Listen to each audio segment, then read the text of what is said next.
बैठ जाते हैं। लेकिन अगले दिन सास ने दोनों बहुओं को सबक सिखाने का फैसला किया। अगली शाम रसोई से बर्तन धोने की आवाज आती है। दीदी, अभी तो हम रसोई में गए भी नहीं, फिर ये बर्तन धोने की आवाज कहाँ से आ रही है? चलो देखते हैं। दोनों अंदर जाकर देखती हैं तो अनुज बर्तन मांज रहा होता है, रोहन धो रहा होता है और बूढ़ी सास पार्वती खाना बनाने लगती है। ये देख उन दोनों को बड़ी शर्मिंदगी होती है। ये आप सब क्या कर रहे हैं? बहू, अब तुम दोनों से तो ना बर्तन धुलते हैं ना खाना बनता है, तो हमने सोचा हम खुद ही ये काम कर लेते हैं ताकि हमें रात की रसोई खाना तो नसीब हो। तुम दोनों जाओ और आराम करो। नहीं माँ जी, हमें माफ कर दीजिए, हमारी रहते आपको ये सब काम करना पड़ रहा है। हाँ माँ जी, हमसे भूल हो गई, हमें अपनी गलती का एहसास हो चुका है। अब से आपको कभी शिकायत का मौका नहीं देंगे। हमारे रहते हमारे पतियों को जूठे बर्तन और माँ जी आपको खाना बनाना पड़ रहा है। नहीं नहीं नहीं, आप सब बाहर जाइए, हम 1 घंटे में खाना बनाकर लाते हैं। अच्छा ठीक है, तुम कहती हो तो रहने देते हैं। चलो बेटा। माँ और बेटे बाहर आकर खूब हंसते हैं और एक दूसरे को आंख मारकर कहते हैं, मिशन सक्सेसफुल।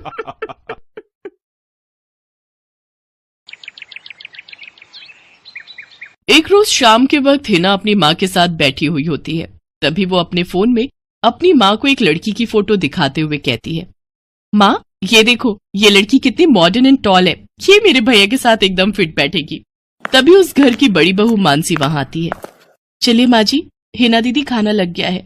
बहू यहाँ तो आ, ये देख हम तेरे देवर के लिए रिश्ता.com की साइट पे लड़की ढूंढ रहे हैं, जो कि सुंदर होने के साथ साथ अमीर भी है। अब तेरे गरीब मायके वालों ने दहेज के नाम पर 1-2 चीज पकड़ा दी बस, इसलिए अब मैं अपनी छोटी बहू अमीर खानदान की लाऊंगी, जो कि भर भर कर दहेज लाए। हाँ, वो अपनी बड़ी बहू को ताने दे ही रही थी कि तभी उसका छोटा बेटा हितांश एक मॉडर्न लड़की के साथ घर आता है। उन दोनों के गले में वरमाला डली हुई थी। हितांश बेटा, ये लड़की कौन है? माँ ये जूली है और हम दोनों ने शादी कर ली है। क्या? तुम दोनों ने शादी कर ली? मैं नहीं मानती इस शादी को। हाँ तो किसे फर्क पड़ता है आपके मानने या ना मानने से? वैसे भी वो कहावत तो आपने सुनी ही होगी कि जब मियाँ बीबी राजी तो क्या करेगा काजी। मैं जानती हूँ, जरूर इस डायन ने ही तुझे भड़काया होगा। मैं इस डायन को हरगिज अपनी बहू नहीं मानूंगी। भले ही आप ना मानो, लेकिन लीगली तौर पर मैं ही तो हूँ आपकी बहू।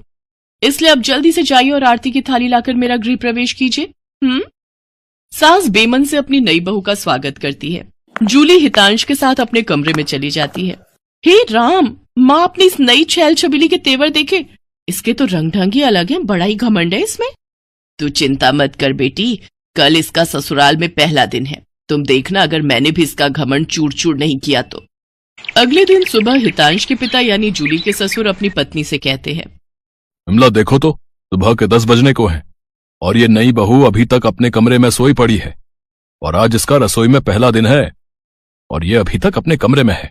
तुम रुको जी, अभी मैं इसकी खबर लेती हूँ। नई बहू, अरे ओ नई बहू। कुछ देर बाद जूली वहां आती है। क्या बात है मम्मी जी, क्यों सुबह सुबह इस घर को मच्छी बाजार बनाकर रखा है? छोटी बहू, ये क्या तरीका है अपनी सास से बात करने का? हितांश, हितांश जरा बाहर आना तो। अब क्या हुआ जूली डार्लिंग? तुम चुपचाप से अपने बाप को समझा लो कि वो मुझसे तमीज में रहकर बात किया करे। पिताजी, आपने सुना जूली ने क्या कहा? नालायक, इस दिन के लिए पैदा किया है क्या तुझे कि तू अपनी बीवी का जोरू का गुलाम बन जाए? बस आपसे ही सीखा है पिताजी। जूली की सास खाने की लिस्ट नई बहू के हाथ में देती है और कहती है, ये ले, ये तेरी पहली रसोई की लिस्ट है, आज तुझे ये सब खाना हम सबके लिए बनाना है। और हाँ, उसके बाद किचन की साफ सफाई भी कर देना। सासू माँ, ना तो मैं खाना बनाऊंगी और ना ही सफाई करूंगी। बहू आई है घर में, कोई काम वाली बाई नहीं जो उसे आते ही काम बता दिए।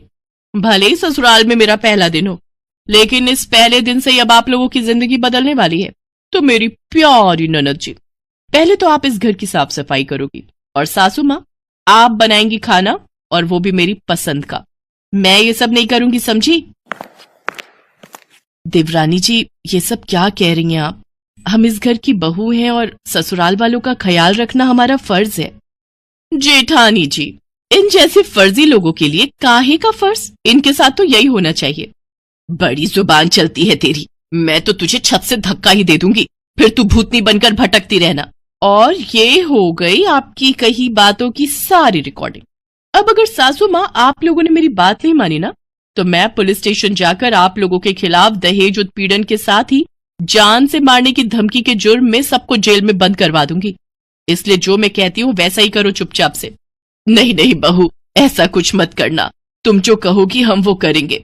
इसके बाद जूली उन सबको काम पर लगा देती है। ननद जी जरा जल्दी हाथ चलाइए, नहीं तो। नहीं नहीं मेरी प्यारी भाभी, भाभी मैं करती हूँ ना, आप आराम से बैठो सोफे पर, और किसी चीज की जरूरत हो तो कहना।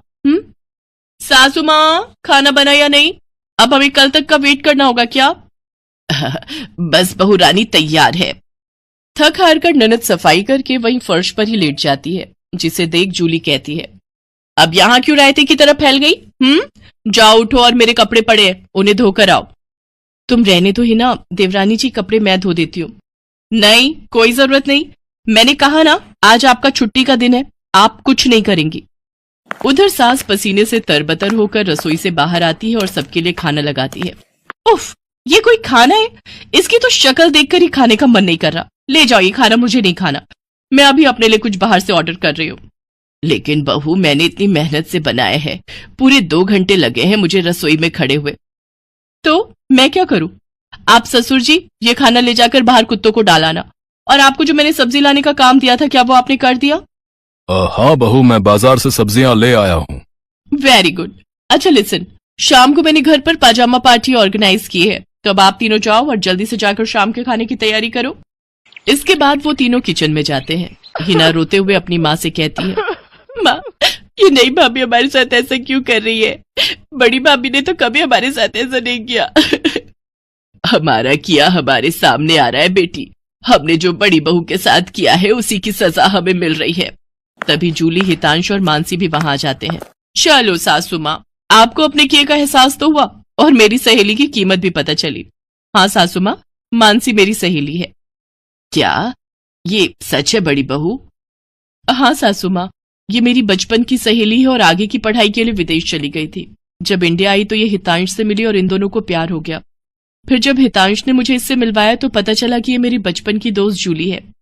सॉरी माँ जी, मैं आपके साथ ये सब करना तो नहीं चाहती थी, लेकिन आपने जो मेरी सहेली के साथ किया उसी का बदला लेने के लिए मैंने ये सब किया।